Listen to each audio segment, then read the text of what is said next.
Hi and thanks for tuning in. Going to do a little short video here on how and what gauges to use for turbo boost on a Smart ForTwo.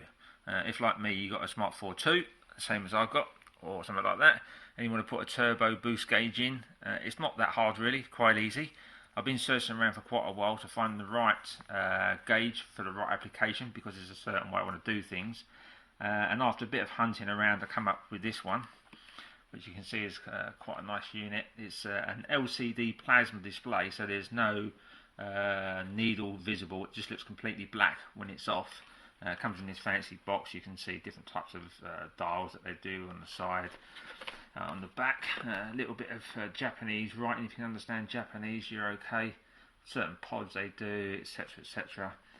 All of which I'm not going to really bother about really. I'm more interested in just the gauge itself. And getting it fit into the Smart ForTwo. So what we're going to do, have a quick look at the gauge and see what we've got here. You have to bear with me because I've only got one hand while I'm holding the camera. So opening the box, straight away you can see the gauge there. We'll just pull the gauge out of the box when I can get it out and see what's underneath. Okay, so there's that. First thing that comes to you, a set of wires and a gauge. Now the reason I chose this gauge, I'll tell you first off, the reason I chose this gauge is because of the depth of the gauge. My plans are, and what a lot of you might want to do as well, is eventually what I'm going to do is fill it into one of these, a spare pod gauge. Now normally the normal ones won't go in because they're too deep to fit in the pod gauge. This one being only 38mm deep will go in this gauge, and it does look pretty cool. But you'll see what it looks like in a few minutes when I start playing around. The couple of things you have to do as well, but I'll tell you about those in a second. Let's go back to the box. So what we got in here? So we got an instruction manual. It looks pretty comprehensive. Tells you everything you need to know: RPM gauges, vacuum gauges, water temperature gauges, oil temperature gauges, airflow, voltmeter, oil pressure and so on. So it's a pretty comprehensive manual, which is pretty good. What else we got in there? One of the other good things as well, why I went for this one, is because it has a remote airflow. So basically this part here, you just put that in the back of the car near the engine with a small piece of pipe going to your outlet where you got connected to in your car, and this end literally joins to this end via a 3-core cable along the car somewhere. You can bury that under the car, whatever. It makes it a lot easier for installation because you haven't got to worry about running pipes down the car or anything like that. So that makes it useful that you've got this sensor, electrical sensor, rather than a pipe running through the car. It makes it a hell of a lot easier on installation. Let's have a look what else. So what else we got in here? We've also got some pipe. That's there, which we need. We have a T-piece as well, which is quite handy. We're going to need that as well. There is a pod bracket that comes with it, with a self-adhesive feet, if you want to use that. But me personally, like I say, I'm not going to be using this. I'm going to be using the pod, a spare pod, to use my installation. So what do you need to do first? Well, first things first. Literally, this is an old clock one, as you can see. I've literally stripped the whole of the inside out. You're going to have to break away these pins here and here, cut away as much as you can in order to get this meter, this dial inside here flat. So cut away as much as you can. Here and here, these raised parts, doesn't matter, it's not going to hit those, you're okay, it misses those. What I also done then is the inner part behind the grey bezel or blue bezel, whichever you've got. I actually glued this inner piece in, so it's not going to come out anymore, and eventually I will glue this bezel onto the body as well, because that isn't going to make any difference. That's not going to come off anymore, so I'm going to actually glue it on. As you can see, there's a hole in the bottom. That's ideal for the wires to come through. And what I'll do, I'll just push the wires through. And you have to bear with me a second because I'm trying to do this one-handed, but we'll see how we go. I'll get this through the hole in the bottom. As you can see, it's already coming through already. So I'm just going to put the camera down for a sec. Bear me a second while I push this through the hole. Okay, right, so you can now see cables are through the bottom. They go nicely through the bottom as well, they're not clunky. So pull this through, pull the cables through. Sorry about it, it's a bit of bumping around. It's not easy doing these things one-handed, but we'll get there. I'll put the phone down a second again. Bear me a second. I'll just pull these through, like so. Got one cable to go through, and it doesn't want to move. Aha, there we go. Okay, right, cables are through. Okay, right, so what we've now got is something like this. As you can see, it's a little bit proud, it's flopping around, it's not going to sit down. Eventually, what will happen, let's turn the dial around so it actually faces the right angle. That's it. So now, we've got a nice angle, as you can see there. And what I'm going to do is actually silicone around the outside here, inside, with some silicone sealant. That will hold it in place. And basically, you can see from the side, it just stands a little bit proud. It's not too bad, and I think it'll look okay. Once you can imagine it's down like this, that should look pretty cool, as you can see from there. The display is completely clear. It's just like a mirror display. And to actually power up, once you power this up, you have a choice of two colours. It comes on orange as standard, but if you connect this yellow wire here to the headlight cable, when you turn the lights on, the display goes from orange to blue. Now you can either do it that way if you want. Me personally, I want mine orange all the time. So to do that, all you literally do is red and yellow, both together, both to a switch supply within the car. So when you turn the car on, the illumination will come up orange, and it will stay orange regardless whether the headlamps are on or off, which is what I want personally.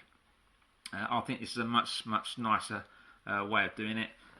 All I've got to do is run 3 cables from the front of the car to the back of the car, and these cables are so small you can literally get them under the carpet, edge of the carpet, around the doors, into the back.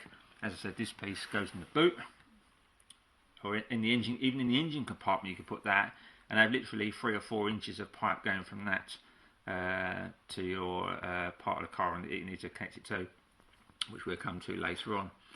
Okay, well that's just about it for the pod. If you want more information where I got this unit from, just give me an email at the bottom of the YouTube, and I can tell you where I got it from. Price wise, I think they're about £45. They're UK stock, they're not coming in from China, even though it's Chinese on the back, it is UK stock. It looks well made. I've had a little play around with it earlier on, and I've illuminated it, and it illuminates very well. So we'll go from there. Next video, stay tuned. I'll show you the next video. I'll actually wire this into a battery or some sort, so you can actually see it on and see for yourself what it looks like. So stay tuned for that. Thanks for tuning in. The installation for the boost gauge for the Smart ForTwo in the pod. As you can see, it's in the pod, but I haven't fitted it in yet. I'm still messing around with installation for it. But I'll just do this quick video to show you what the display looks like, and now the colours change from blue to orange if you so wish to do so. So if I just, you can see this there, I've just done a quick connection job, nothing special, just a quick BOS job just to show you how it's working, and then we go from there. So okay, at the moment we've got it set on the blue colour setting, which if I touch it there, you see blue, bit out of focus, see if I can get it into focus.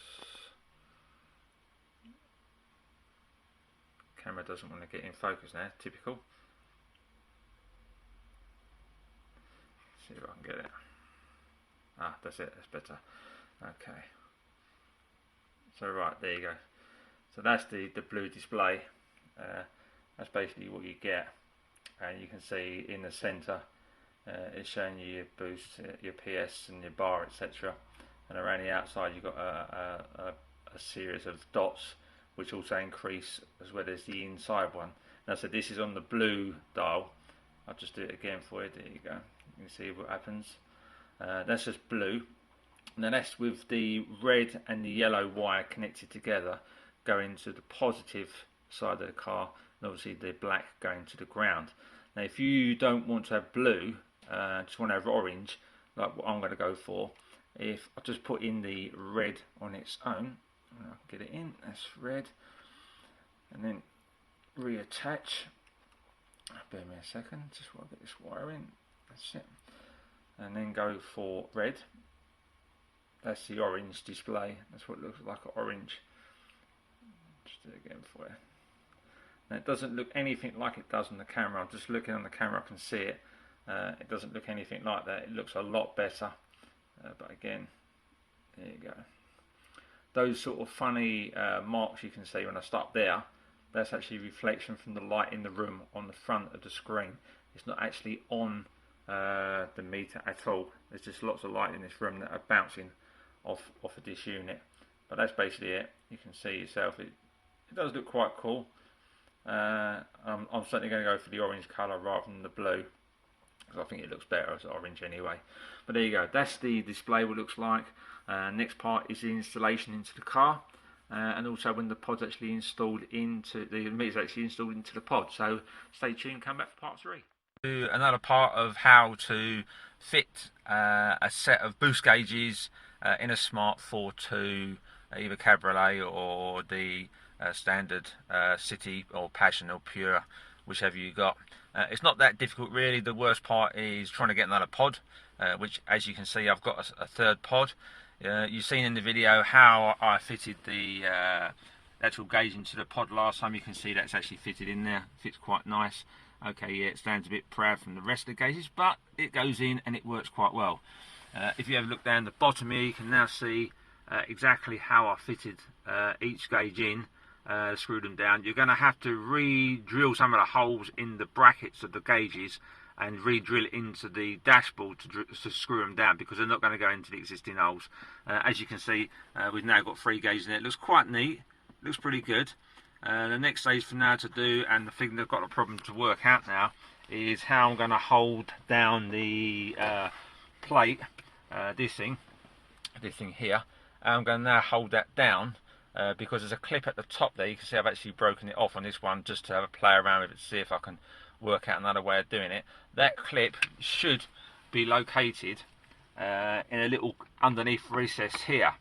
But now this plate is in the way, it won't go underneath and clip. So I've now got to devise another way of actually holding that plate onto the rest of this area here. That's the next thing I'm going to start doing. So I'll do another video of how I've done that a bit later, and I've got a couple of ideas how I'm going to do that. Then the other stage as well is that you've also now got the cabling I've got here. This is the cabling for the meter. It's quite basic, straightforward.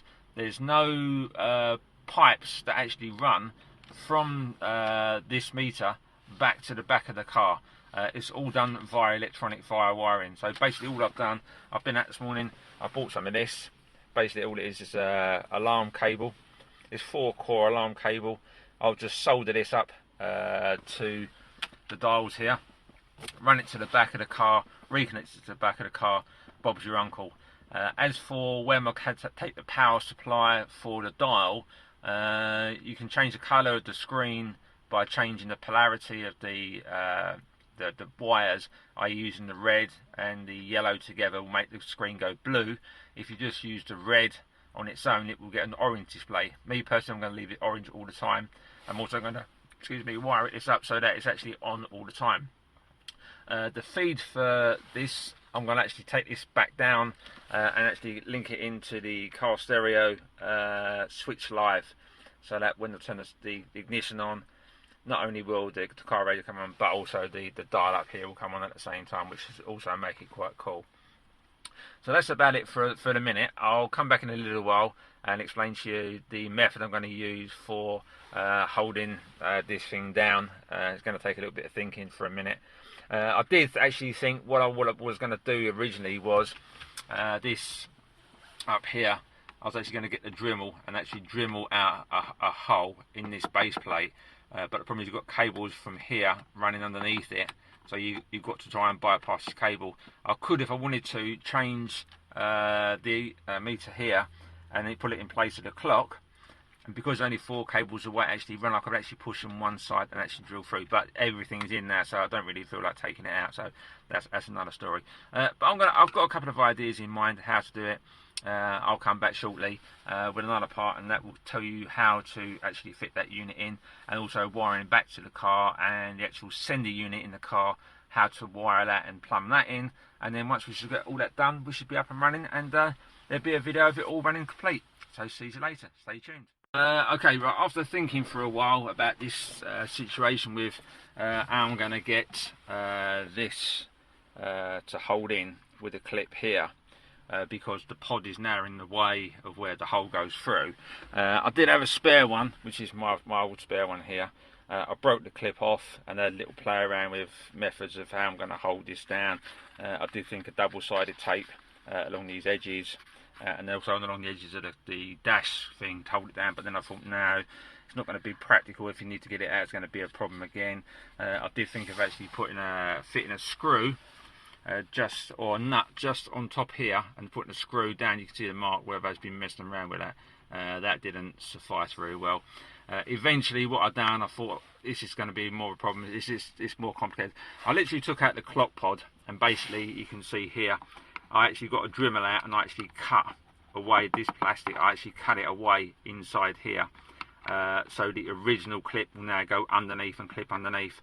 This wire I thought was going to be too wide, but it does actually squeeze together in between the clip and the screw. I bored another piece of plastic out underneath this screw so that it will move across, so it actually does go in okay now. I've done a trial fit. It does go in okay. It holds it there, and you can get it back out again. The only problem being there is because you've got a dial in the middle, trying to get a screwdriver there. I'll show you what I mean. Get a small screwdriver like this to put it down, to push it back. The clock is in the way now, so you have to mess around with it. So what I found was the easiest way was to get the front right up here, put a screwdriver in there, just push it forward slightly, not too hard, and the front will pop out, leaving the back after. That seemed to be the easiest way to get it back out. But I mean, once this is in, I don't intend taking it out anyway, so we'll see how we go. Okay, I'm going to put this together. When it's all back together again, I'll come back shortly. Okay, right, well, we've got it all in. Everything's all okay. As you can see, it's nice and flat. Everything seems to be okay. Nothing seems to be protruding. What I've done, I've put the cables coming out the side down here for now. I'm going to eventually wire these up. This will wire into the back of the stereo. I can pull the stereo forward and cable into that. The existing cables, I'm going to run down the back behind here, all the way down underneath this, through the back. There's only one small piece here. I'll make a small incision in the carpet here to go underneath the carpet, then back up underneath the gear selector, and then all the way through to the back of the car. That seems to be about it at the moment. Once I've got all this a bit more fitted in and everything is all up and running, all okay, I'll do give you a demonstration what it looks like when it's up and running. In the meantime, thanks for joining. Speak soon. Bye. Pod is in. Boost gauge pod is in. You can see the left one in the centre. I've got me JVC head unit with me USB scan disc there, which is permanently in, so I don't have to take it out. And secondly, it's also DAB. There's the old DAB aerial on the window there, so it's full DAB. I've got DAB radio in there, and just down there I've got my Bluetooth, Motorola Bluetooth kit fitted. That's also linked up to the radio system, so anything comes through, just comes through the speakers. Job done. Car is definitely getting better, getting there. The only thing I've got to put in now, I've got a reversing sensors kit I'm going to put in, which is quite a nifty little unit. It's a LCD and it shows distance on each sensor in different colours, how far you are from the car behind. So that's to follow. So keep tuned in. Other videos to come on bits and pieces you can do to your Smart to improve it, and I'm sure you can see I've improved mine already, and it's getting better and better. Thanks for looking. Bye. Fitting of the turbo boost gauge to a Smart ForTwo. Right, we've got the pod in the front now. This is now going to the back where we put the sensor and connect it up to the proper connections on the rear. As you can see, I've got the unit in. The unit's down here. Luckily there's a screw that I can screw to the fan housing of the radiator, so that come in quite handy. The pipes, as you can see, come along up here. There's a T-piece on here which is going to the existing part of the car. Then the original piping, which is down here, joined to this T-piece which connects this all up. So this is all up and running now. As far as the cabling goes, you can't really see it. It goes along right down the back, and there's a rubber bush down the back there, and this cable goes through that rubber bush into the front of the car and comes out down there, down the side of the gear stick. It's a bit of a fiddly job. It's taken me the best part of an hour to do just that. It's a bit of a nightmare really, but we've got that in. We're now going to connect this all up, and I'll be back in a minute with the connection parts and it working, see if it works okay. So come back soon. The final part of the installation of the turbo boost gauge on the Smart ForTwo. Everything is now in. The pod gauge is in, as you can see. That's a little gauge just there, digital one rather than an analog one, which I went for. The sender unit is in the back of the car now. That's all fitted in as in the pre-video. I've run all the wires through the car under the carpet to keep them out of the way. I didn't want any wires showing. Some people just run them across the top of the carpet. Me, I don't like it like that. I'm a bit of a perfectionist. Maybe my OCD's coming in, I don't know, but there you go, never mind. I wanted all the wires to be nice and neat and tucked away.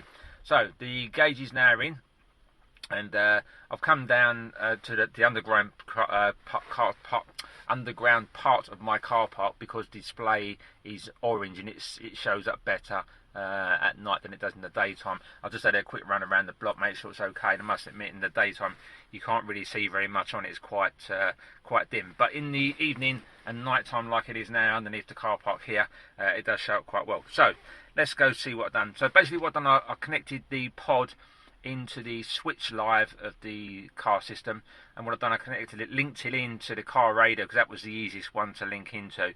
There's nothing being pulled amperage wise from the unit, so it's not going to make no difference to tag it into the radio. Plus it's also on the switch live of it as well. There's only 3 wires to run from the back of the car to the front of the car. And that is a positive, a negative, and the signal cable. All I used was some alarm cable, which you can buy out of any local store. About 2 meters of it were about 60 pence, nothing, peanuts really. So it's all in, and as soon as you turn the key on, this is what you'll see first. Let me move the camera a bit nearer for you, so you can actually see it a bit better. There you go, so turn the key on, that's the first thing that comes up, and then you're set on your 0 or 1. It's gone to 1, meaning it normally does reset to 0. But I've been standing here for a while, so maybe. So yeah, it's on 1. Okay, so we'll start the car up when I can get it to start. Okay, let's try again.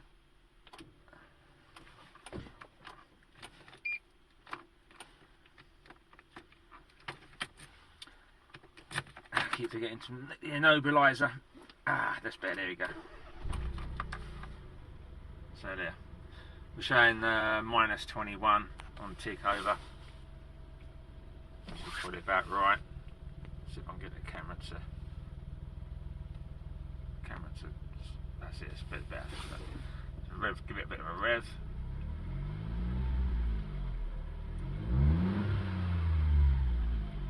Save need.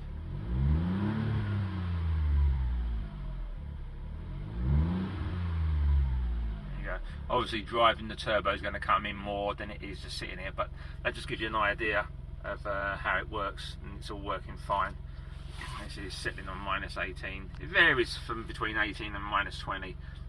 When you first use it, it'll be all over the place until it settles down and stabilises itself. Once it stabilises itself, happy days, hunky dory. So yeah, that's in. Next project I've got is to put in the reversing sensors. There's going to be another video on that. You can't really see it too much in here, but let's just turn this off for a minute. I've done a few more modifications in the car. As you can see there, I put some chrome bits on. You can't really see it very well in the light. There you go. Put some chrome bits on the car, the heater controls and the slide, etc. And over here, I've got the ones on the window mirrors, and also some nice ones there on the doors. Also, you can see underneath there my blue LED underneath, rather than having white. I wanted blue, so I put blue underneath there. So the whole thing's coming together now. It's getting quite good.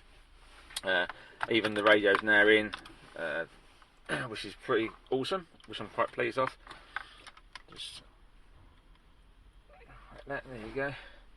Same colour display. DAB. Turn that down. DAB built in, so it's all getting there. It's getting there. We're happy.